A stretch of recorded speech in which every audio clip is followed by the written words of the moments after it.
great sandwiches is not even cooking, it's just assembling ingredients on top of each other. But actually, making a great sandwich and an ordinary one makes a whole lot of difference. And what are the tips? In this video, I'm going to list you the tips that are gonna make the sandwiches great or greater. So after this video, I promise you that you're gonna make incredibly delicious, mind-blowing sandwiches. And here are the tips.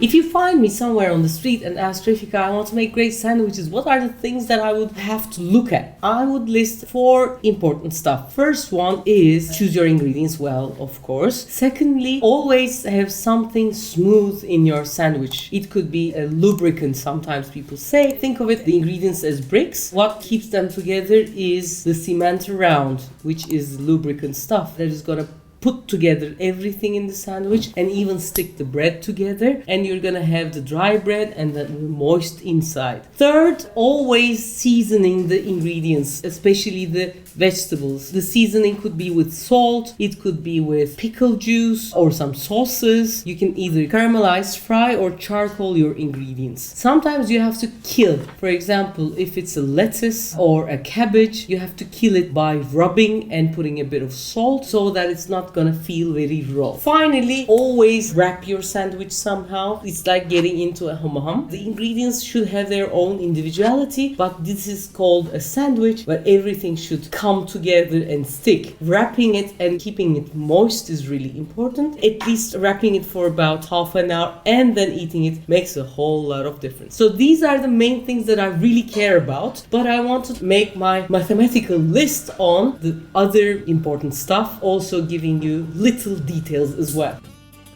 Everything starts with the breads. Prima donna of a sandwich is its bread. The first bread is like a ciabatta-like sourdough bread, which is crunchy and thick outside and a bit chewy inside. In Turkey, we have this baguette-like bread, which is crunchy outside, softer inside. That's also nice for a sandwich, but the soft side is not as chewy, so that doesn't give that sometimes a sandwichy feeling. Thirdly, bread with a bit of oil. A type of brioche would be nice because this bread has a lot of fat content in. Grilling it a bit before using it increases the taste. And this kind of bread usually works in miracles when the ingredients is rich, the variety is not too much. If it's like a fried egg or fried pastrami with one ingredient, one bread is great. Using bagels and simits as a sandwich ingredient is also really nice because it's similar to ciabatta, thick and crunchy outside, and the inside meat is thick and chewy, so that when you eat one sandwich with that, you get a lot of chewy feeling and you feel full faster. Using baguette is also very nice. A baguette which Burak makes is heavenly to the world. Again, the crunchiness of the sides of the bread always make the sandwich even better. And also warming up the bread before making the sandwich. If it's too dry, wetting it a bit and heating it up also helps and works as a miracle in the sandwich. Very importantly, the bread shouldn't be wet because we're gonna put wet stuff in, but if the bread soaks that stuff in, first of all, it dries up the ingredients inside. Secondly, watery bread decreases the flavor of everything. So to prevent that, we have to put an insulator. It could be butter, it could be mayonnaise, it could be cream cheese. That fatty insulator doesn't let the water of the wet ingredients in, keeping the bread intact and great. If we test it, if we put the same watery ingredients on top of a bread, in one we put butter, in the other one we don't. We squeeze them well and wait for half an hour. Then 2 breads are incredibly different. The one which soaks the water of the tomato and the ingredients becomes soggy and not so tasty anymore, also leaving the ingredients inside very dry. Guys, this is a new series that I want to try. If you enjoy making something great, it's not just giving recipes, it's about giving the tips to make that recipe incredibly tasty. If you like this series, please say it at the bottom. Please tell us what kind of things that you would want in year 2024 for us to make on a series like this. Or if you say, Refika, I don't want this, I want you to make this kind of stuff, please write that down as well. So let's continue the video. Seasoning the ingredients is really important. Seasoning is giving the taste. Salt is the best way. If you're gonna put some lettuce, put some salt in. Rub it a bit. If it's carrots, cabbage, onions, always put a bit of salt and rub it really well. That's really important. Or you can put some pickle juice instead of salt, giving it a sourness and saltiness at the same time. It really works in miracles. Also, you can put some kind of a salad sauce or a sauce that you make. Again, it will increase the taste and saltiness of the vegetables. I can say also increasing the taste of the veggies. 3 ways that you can use is to caramelize first. An onion by itself, not so great. Putting a salt makes it better. If you caramelize it, it becomes a whole different new thing. Or frying it. Potato baked, not so great. Potato fried and getting in works in miracles. Or charcoal, red pepper, charcoal pepper. So nice. Sometimes charcoal tomatoes have that grill smell and feeling, making it incredibly tasty.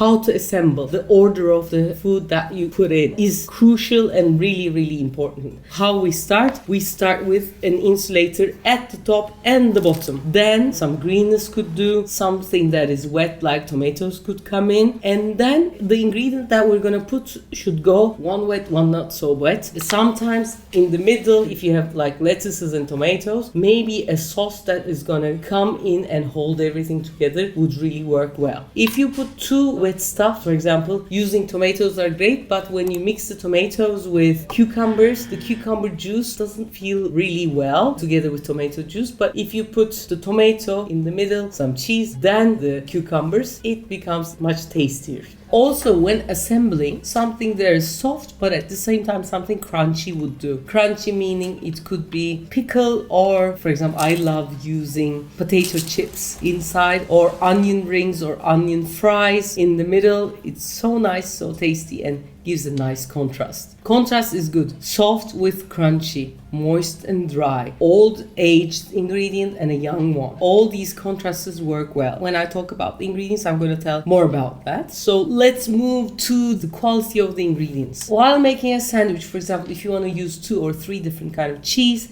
one of the cheese should be aged, the other one should be younger. What do you mean, Refika, you can ask? Aged cheese like Emmental, Gouda, Parmesan, these are older cheese. The young cheese is mozzarella, cream cheese. These are quite young cheese. If you put mozzarella and cream cheese, they will kill each other. But if you put a bit of Parmesan and then a young cheese like cream cheese, it will enhance the flavor. It will have that creamy feeling at the same time, the contrast from the Parmesan. In Turkey, we are lucky we have this white cheese, known in the world from Greece as feta, but Turkish white cheese, Bahar says, a little different, so if you can have a reach, it's different. More than She says more than a little. Or halloumi cheese. Actually, halloumi is quite young, but white cheese is quite aged and young together. If you have that kind of a cheese, it has the balance of both worlds, as I can say. Tasty young, so by itself, it's good. Aged meat, same, like salamis or fumed meats that are quite younger compared to prosciuttos or chorizos that needs a bit of time to age. If you are gonna put 2 meats, always put 1 young, 1 old. If there are 2 olds in there, then it becomes a heavy sandwich. And if it's too young, they cross each other, and then you don't even get the flavor of the ingredients. And finally, wrapping the sandwich is really important. Why? We want the taste to come together. The wrap holds everything together, bind the sandwich. As we talk, sandwich is like making a wall. There needs to be some things that bind them together. When you make a wall, for it to go strong,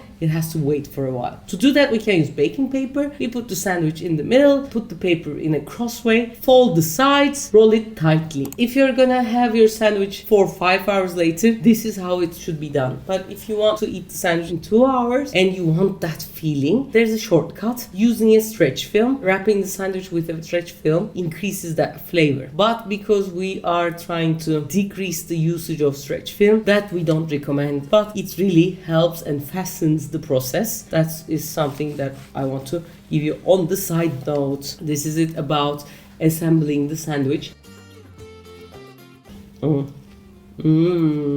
I didn't wrap it, sorry about that. But a good sandwich, if it's not wrapped, should drip like this. It is incredible. So these are the tips that I have developed over the years to make the sandwich great. If you enjoy this great series, please say it at the bottom. If you want us to make it in a different way, please also tell that. I'm now trying new ways to get as much of the information that I have, me and my team, to you guys. I need your help. I need your support. Support means liking the video if you haven't subscribed, subscribing to the channel, and sharing it through WhatsApp, through your friends, to your loved ones, and most importantly, of course, making the recipe and sharing with your loved ones. Take great care. See you.